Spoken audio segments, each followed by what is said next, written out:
serious justice, not a miscarriage of justice that happened here in Peoria. Second-degree murder? That is not right.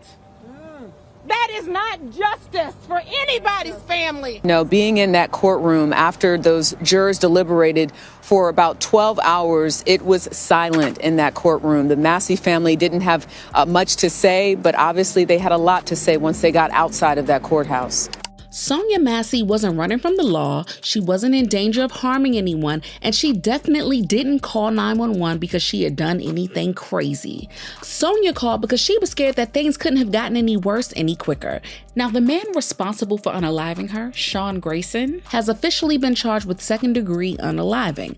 But Sonya's son is now exposing that there's something darker at play and the entire case has been rigged and that the killer will be out soon in just a few months. It's starting to look like the system protected her shooter from day one, claiming that he only made a bad decision in the heat of the moment. But Sonya's son is saying loud and clear that there's nothing unintentional about it and that Grayson was all too willing to unalive his mom that horrific day.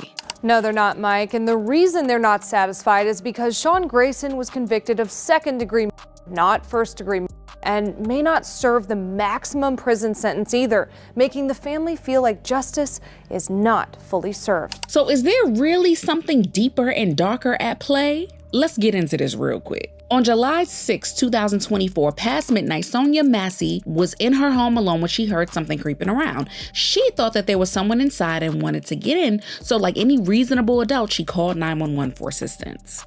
A few minutes after she called, 3 deputies came and checked around the house and found nothing. Inside the kitchen, there was a pot of boiling hot water on the stove, and one officer asked Sonya to check it. She goes over to pick it up, and all of a sudden, Sean Grayson, one of the officers that responded to her 911 call, asks her to drop the pot, and Sonya replies, "I rebuke you in the name of Jesus." And for some reason, that gets Grayson off real bad. He yells at her, warning her that he's going to shoot her in the effing face, and he and his partner ask her to drop the pot.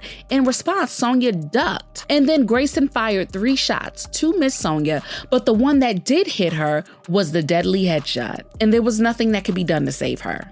So when the news first broke that Sonya had been unalived in her own home after calling 911, everyone was left wondering what happened. And y'all, the body cam footage dropped and the internet lost it. Her body blurred by police in the video. I'm not taking hot boiling water to face. Protests demanding charges against Deputy Grayson have mounted since. President Biden this week writing in a statement, Sonya's family deserves justice. Grayson was fired immediately, and the officer who hired him was also forced into an earlier retirement for making such a bad decision. The thing is, Sean Grayson already had multiple DUIs and complaints against him. Even as a cop, he had changed departments 6 times over the course of 3 years because of his history of misconduct. So how was he still allowed to carry a badge, much less a firearm?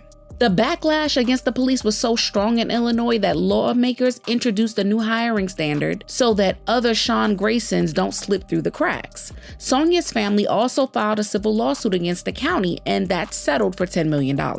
Grayson was eventually charged with 3 counts of first-degree M-word, and with the body cam footage proving that Sonya wasn't a threat in any way and Grayson was guilty as they come, you'd think that this officer would show more remorse or at least feel the full weight and gravity of his decision.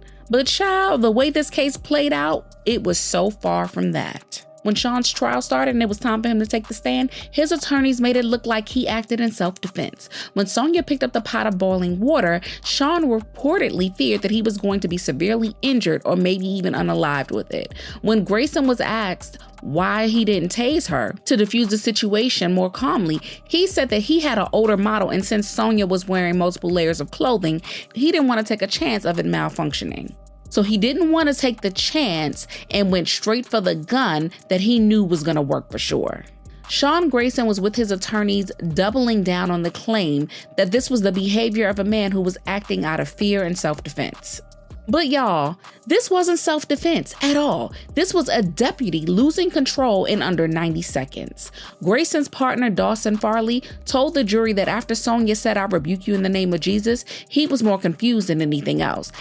And he only brought out this firearm because Grayson had taken out his. From the body cam video, Sonya doesn't raise the pot until after he raises his gun, only for him to shoot and unalive her in that very moment. And by the way, Sonya wasn't wearing multiple layers of clothing, just a nightgown. So using a taser, if he was legitimately scared, would have been appropriate. And if you watch the full body cam, Sean didn't sound scared at all. There was even one point where his partner was about to sprint out of the door to go get a medical kit, only for Sean to say, "It's a headshot, she's done, no point." And it almost sounded like he scoffed it while saying it as he stood there by the door while she laid on the floor, dying. Even when they hear her still trying to breathe while choking on blood, Sean didn't look remorseful, not one bit.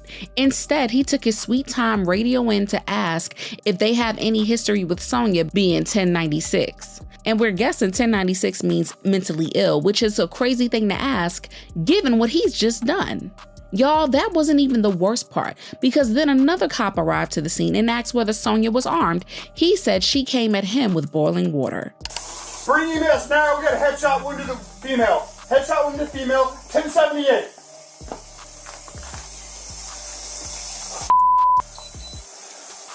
I was on.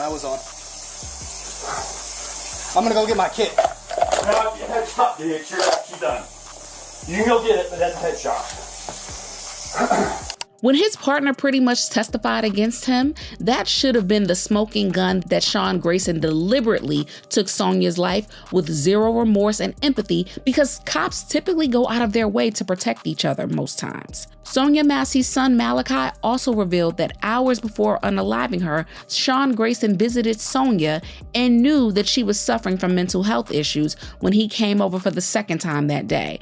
And this whole thing could have very much been premeditated, given that Sean was aware that Sonya wasn't a threat and still applied lethal force.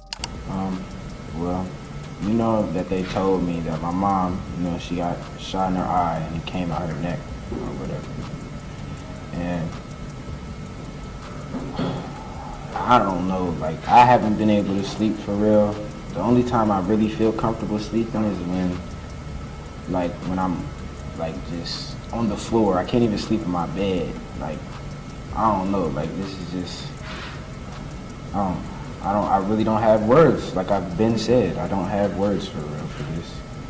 But the first night I don't go to my mother's house, this happens. How? It was an incident that happened earlier that day.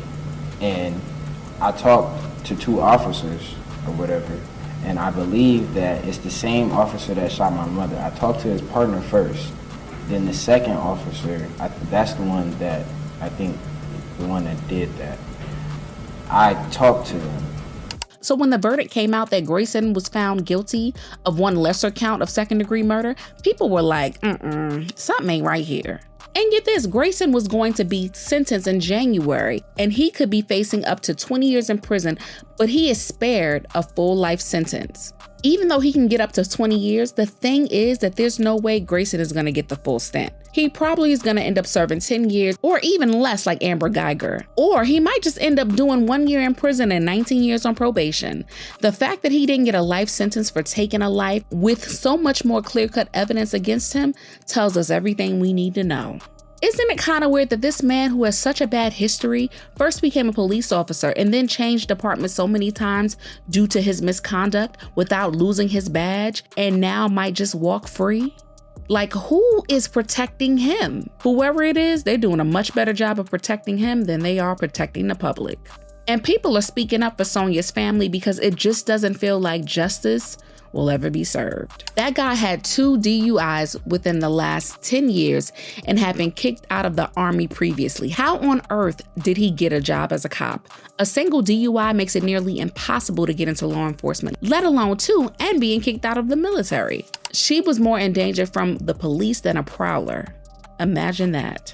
He announced his intent/willingness to shoot her in the face, and then he shot her in the face. If that was not a premeditated killing, I don't know what is. Do you guys think justice was served? Sound off in the comments and make sure you hit that like and subscribe button. I'll see you in the next video. Bye, baddies.